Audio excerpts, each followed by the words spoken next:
México en su historia ha pasado por miles de cambios o hechos importantes que definieron el rumbo del país.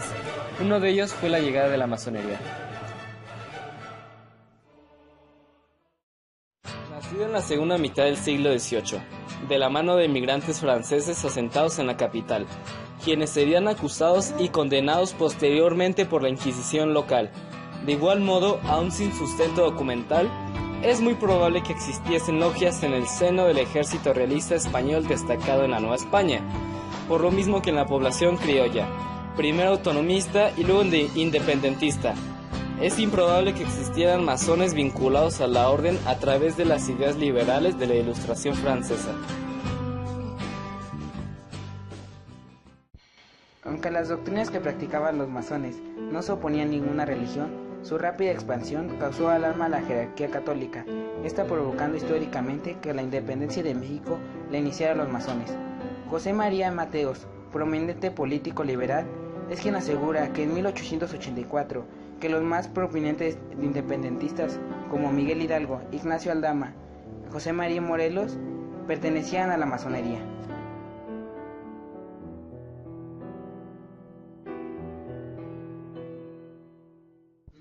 La logia escocesa es la primera en aparecer en México. Sus orígenes se ubican en 1813. Su programa es liberal, aglutinando a los criollos que buscaban la independencia. En 1823 proponen el establecimiento de una república centralista, dividiendo el territorio en departamentos, sin autonomía política ni económica. Profesaban la idea de dividir el poder público en tres partes: ejecutivo, legislativo y judicial. En lo económico buscaban el establecimiento del capitalismo a través de la protección del Estado, en beneficio de comerciantes hacendados e industriales, que formaban a la alta sociedad mexicana. En la época del primer imperio mexicano, varios masones inconformes con las innovaciones del rito escocés decidieron introducir en México el rito de York, cuya logia promovía las ideas liberales de Inglaterra y de Estados Unidos, y que, supuestamente, no mezclaban la masonería con la política. Las clases privilegiadas optaron por incorporarse al rito escocés, como aquellos peninsulares borbónicos que insistían en quedarse con el poder heredado del auge virreinal. Las débiles pruebas documentales existentes apuntan que posiblemente el emperador Agustín de Iturbide y el fraile dominico Fray Servando Teresa de Mier fueron masones. En los juicios que la Inquisición emprendió contra los insurgentes, el cargo de pertenecer a la masonería era muy común, ya que garantizaba la imposibilidad de probar la inocencia del acusado, dado el carácter clandestino de la orden.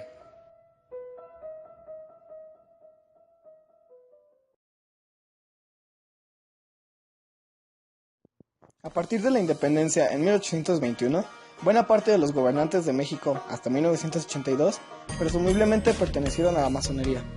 Tanto la logia escocesa como la yorquina comenzarían a contender por el control de la administración gubernamental. Y como en ese entonces a nadie se le ocurriría crear un sistema de partidos políticos, los ritos secretos comenzaron a surgir como banderas ideológicas. La guerra se desató a través de panfletos y periódicos, intrigas en el ejército, en las cámaras legislativas, en las corporaciones religiosas y, por supuesto, en las legislaturas de los estados de la recién creada República Mexicana.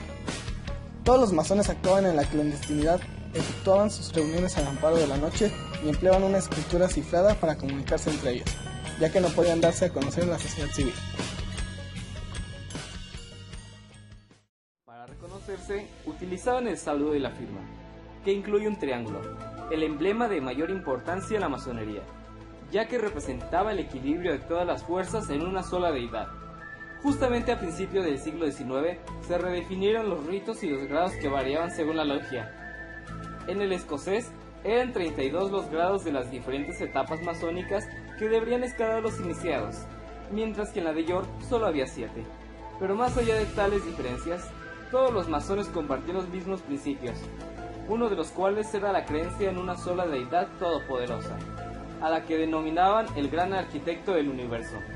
Ante un altar con 3 velas ubicadas en cada uno de los puntos cardinales, con excepción al norte, llevaban a cabo sus reuniones. Leían la Biblia y toda clase de literatura que ensalzara sus conocimientos. Se juraban lealtades eternas, aunque en la práctica las rompían de un momento a otro. Como se mencionó, los yorquinos coincidían con los escoceses en la esencia de sus emblemas.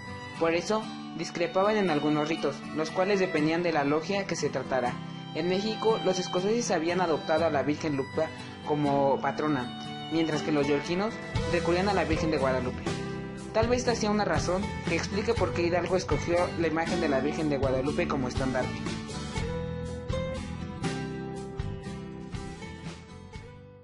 Entre la masonería y la religión, los intereses mercantiles contrapuestos y el choque de la cultura anglosajona con la nueva generación de republicanos y criollos mexicanos continuaron creciendo. Para 1827, el héroe de la independencia, Vicente Guerrero, destacaba como el guía de la logia Rosa Mexicana, una de las logias yorquinas más importantes. Detestaba a los escoceses y su principal asesor masón era J.R. Poinsett. La misión de Poinsett era lograr que el gobierno mexicano aceptara ajustar el territorio cercano a la frontera, delimitado por el Tratado Adams-Onis de 1819, para favorecer a Estados Unidos en sus esfuerzos de adquirir territorio mexicano.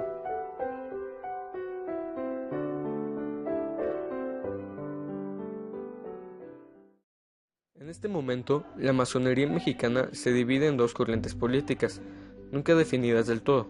Poinsett promueve la creación de logias de Rito York, proclives a los intereses estadounidenses, mientras que los masones más conservadores, casi todos los pertenecientes al rito escocés, eran encabezados por el médico personal del último virrey, Manuel Codorníu Ferrara, a través de su periódico El Sol. Así, los masones del rito yorquino darán origen al Partido Liberal, mientras que a los pertenecientes del rito escocés se les conocerá como conservadores, herederos del liberalismo español.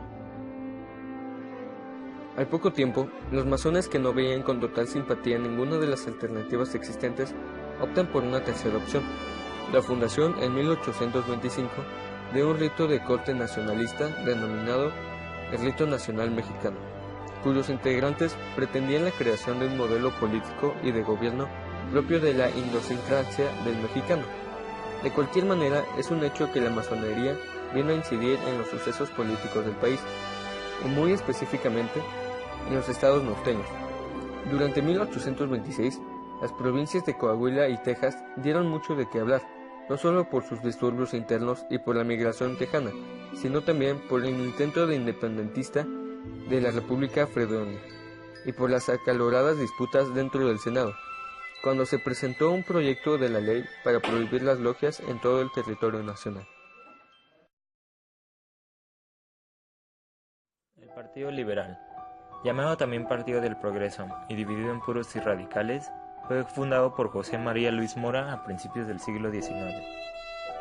Quienes lo apoyaban eran gente de modestos recursos, profesión abogadil, clero bajo, juventud y larga cabellera. Entre ellos están José María Luis Mora, Santos Degollado, Epitacio Huerta, Guillermo Prieto, Juárez, Ocampo, Parrodi, Paino, Silicio, Confort, Manuel Doblado y Ponciano. El proyecto político era introducir cambios profundos en la sociedad para quitar el despotismo y poner libertades políticas y civiles. Se pensaba una república federal, democrática, representativa y burguesa, estableciendo los tres poderes, legislativo, ejecutivo y judicial. Querían que hubiese igualdad ante la ley manteniendo la Constitución de 1824, otorgar libertades individuales para consagrarse al trabajo, industria, comercio, etc., de cada uno, habiendo tolerancia de religiones. La Iglesia tenía un gran monopolio sobre muchas cosas y los liberales quieren que primeramente se separe del Estado, suprimir la campaña de Jesús y quitarle los bienes de la Iglesia para que sean usados así como los tributos, los registros civiles, los fueros, los votos y la educación. En el ejército los liberales quieren que sea disminuido, suprimir los fueros, que estén aparte de los asuntos civiles y sea una milicia civil. La educación es lo primero. Entonces se tiene que separar de la iglesia para que así todos pudiesen tomar educación. La escuela debe ser laica, obligatoria y gratuita. Estar en manos del Estado y siguiendo las líneas de la ciencia. El pasado histórico es la economía como idea política. Tienen ideas de la Ilustración, digan su tradición hispana, creen en el antagonismo. En su época prehispánica eran gloriosos. Sus héroes son Hidalgo, Cuauhtémoc, etc. Sus traidores son Cortés, Iturbide, etc. Sus aliados son los Estados Unidos de Norteamérica.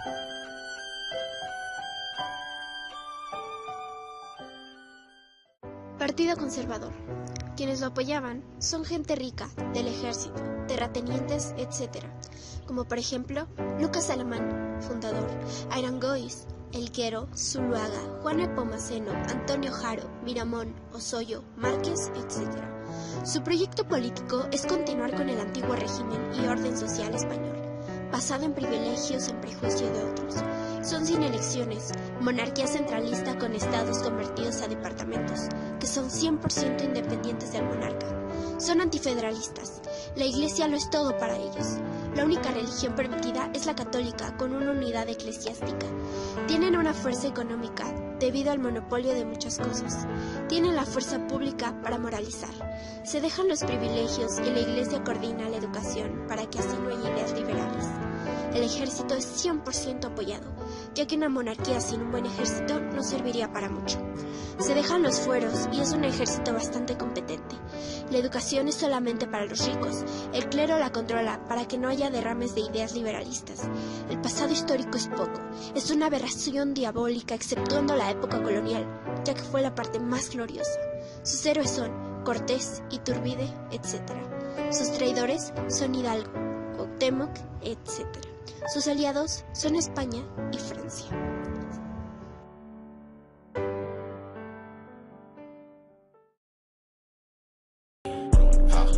I'm just stunting on my ex bitch. I'm just flexing on my ex bitch. Hold up, I'm just stunting on my ex bitch. I'm just flexing on my ex bitch. Truck a wedding ring, I bought a necklace. Diamonds got the flu, try not to catch this. I left that hoe alone cause she was ratchet. All these bitches salty, they can't stand.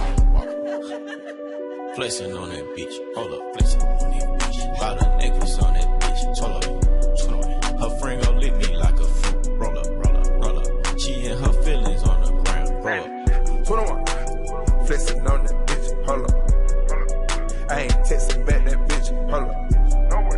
I ain't stressing about that bitch, hold up. 21 go get the stick, hold up. Hold up.